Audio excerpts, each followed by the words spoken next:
నాకు చాలాసార్లు అనిపించింది. ప్రతిసారి ఏం చెప్పాను, రోడ్ల మీదకి వెళ్తున్నప్పుడు మీరు గెలవరండి, ఇప్పుడున్న వైసీపీ గెలుస్తుంది, మీరు గెలవరు. ప్రతిరోజు బయట వాళ్ళు ఎవరు చెప్పేవాళ్ళు, మనతో పాటు పక్కన ఉండేవాళ్ళు చెప్పేవాళ్ళు మాట. అసలు నమ్మకం ఉన్నది ఎవరికి అంటే, అసలు చెక్కు చెదరని గెలుస్తున్నాం కొడుతున్నాం నెగిటివ్ థాటే ఉండకూడదు, 170కి 160 కొట్టాలన్న మొదటి రోజు నుంచి చెప్పింది శ్రీ నారా చంద్రబాబు నాయుడు గారు చెప్పారన్నమాట. మనం అనుకుంటున్నాం, చేస్తున్నాం, చాలా జాగ్రత్తగా ఉంటారు, వ్యూహాలు ఉంటాయి, అన్నీ ఉంటాయి. కానీ ఎక్కడా కూడా ఆయన దగ్గర నుంచి నేను నేర్చుకుంది కించిత్తు అధైర్యం లేదు, భయం లేదు ఆయన దగ్గర. అంటే ఆయనకున్న అపారమైన అనుభవం నేను ప్రత్యక్షంగా చూశాను, జాతీయ స్థాయిలో చూశాను, ఆయన రాజమండ్రిలో ఉన్నప్పుడు చూశాను. అసలు ఈయనకి నేను ఒకటే అనుకున్నాను లోపల కొంచెం, అంటే ఈయనకి ఏమి జరిగినా అసలు భయం అనేది ఏ క్వశ్చన్ లేదు ఈయనకి, అంటే ధైర్యం తప్ప. నాకు చాలా చాలా ఆనందం వేసింది. అంటే ఒక వ్యక్తి ఎన్ని ఒడిదుడుకులు ఎదుర్కొన్నా, నిస్సత్తువతో అయిపోయినా, కుటుంబ సభ్యుల్ని కించపరిచినా, ఎన్ని రకాలుగా ఎన్ని అవమానాలకు గురి చేసినా, క్యాబినెట్ లో తీసుకున్న నిర్ణయాలకి ఆయన్ని బలి చేసి ఆయన లోపల పెట్టి, ఎవరో అధికారులు చేసిన దానిపైన చెలవులు పలువులు కల్పించి ఆయన్ని పెట్టి ఆయన ఇబ్బంది పెడితే, ఆ రోజు నేను కలిసినప్పుడు అనిపించింది అసలు ఆయన గుండెల్లో చెక్కు చెదరలేదు ఆయనకి. ఆయన ఒకటే ఒక మాట అన్నారు, this is way of life, politics ఇది ఇట్లాగే ఉంటుంది, మనం భరిస్తాం ముందుకెళ్ళాడు. నాకు అనిపించింది నేను ఆయన అలాంటి వ్యక్తి పక్కన ఉండి అడ్మినిస్ట్రేషన్ ఒకటి నేర్చుకోవడం, కష్ట సమయంలో అసలు ఎలా ఆయన్ని చూసి నేర్చుకోవాలి. ఒడిదుడుకులు, పొలిటికల్ ప్రాసెస్ ఒడిదుడుకులు ఉంటుంది, వ్యక్తిగతమైన దాడుల దగ్గర నుంచి కుటుంబ పరంగా అన్ని రకాలుగా. కానీ అట్లా తట్టుకొని అసలు ఎవరన్నా ఊహించలేం కదా. ఒక 53 రోజులు ఆయన్ని పెట్టి అలా ఉంచితే, నన్ను షూటింగ్లు చేయమంటే నేను చేయలేకపోయావాడిని, తప్పు సంకేతాలు వెళ్ళిపోతాయని. నేను డేట్స్ ఇచ్చినవి కూడా నేను ఆపేస్తాను ఆ రోజు. ఎందుకంటే ఆయన అంత సఫర్ అవుతా అని ఉంటే నేను బయటికి వెళ్ళి షూటింగ్ చేయడం కూడా నాకు ఇబ్బంది అనిపించేస్తుంది. నా ప్రొడ్యూసర్ చెప్పాను, 2 చేతులు క్షమించమని చెప్పాను ఆ రోజున. తప్పట్లేదు, నాకు రాష్ట్ర ప్రజల కోసం మారాలి ప్రభుత్వం, అందుకని చేస్తాను, దయచేసి మీరు అర్థం చేసుకోండి అని. అంత నేను చేయగలిగానంటే ఆయన తట్టుకున్న విధానం నన్ను కూడా ఎంతో కొంత ఒక చేయూతనిచ్చేలా చేస్తుంది. నా స్వార్థం వల్ల వ్యక్తిగతంగా నేను ఎదిగిపోవాలి, నా కోరికలో రాష్ట్రం విభజన జరిగినప్పటి నుంచి ఈ రోజుకి మనం నలిగిపోతా ఉన్నాం. మనకి తెలంగాణలో మనం దాదాపు 3వ వంతున్నాం అభివృద్ధిలో. సంతోషం, మన తోటి తెలుగు రాష్ట్రం ఆనందం. మనం పోటీ పడాలి, ఎదగాలి అంటే అనుభవం, పొలిటికల్ ప్రాసెస్లో అనుభవం ఒకటి చాలా చాలా కీలకమైంది.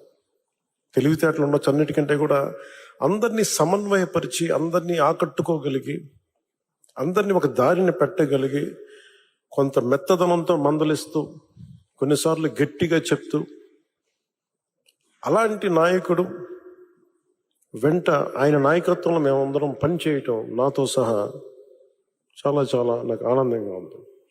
ఇలాంటి గడ్డు పరిస్థితుల్లో డబ్బు లేదు మనకి. రాగానే ఛార్జ్ తీసుకోగానే ఇవన్నీ ప్రోటోకాల్స్ ఉంటాయి, కానీ లోపల ప్రోటోకాల్స్ దగ్గర డబ్బులు లేవు లోపల.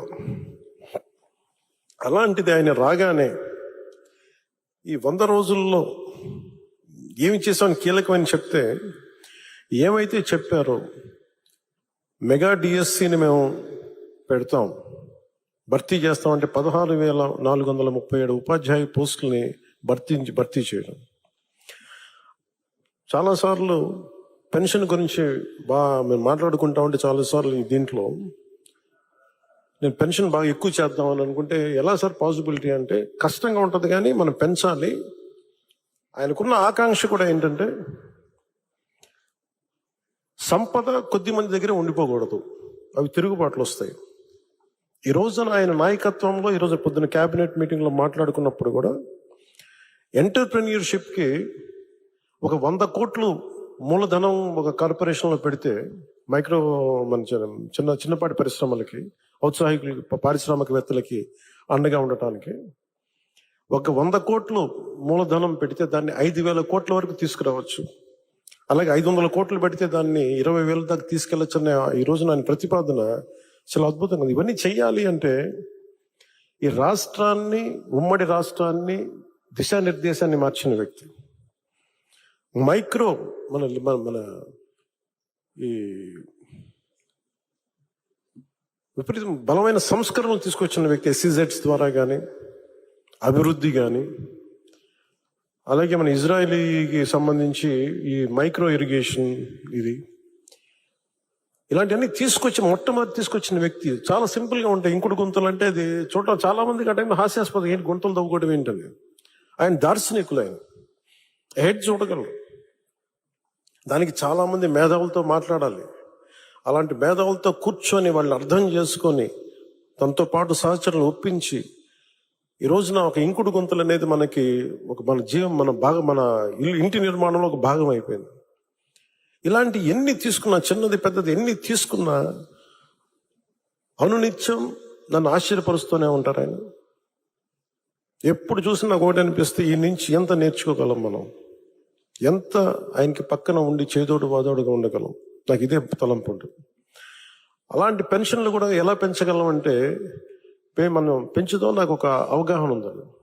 అది అడ్మినిస్ట్రేషన్లో కాకలు తేలిపోయి మునిగి తేలిన వ్యక్తికి అర్థమవుతుంది.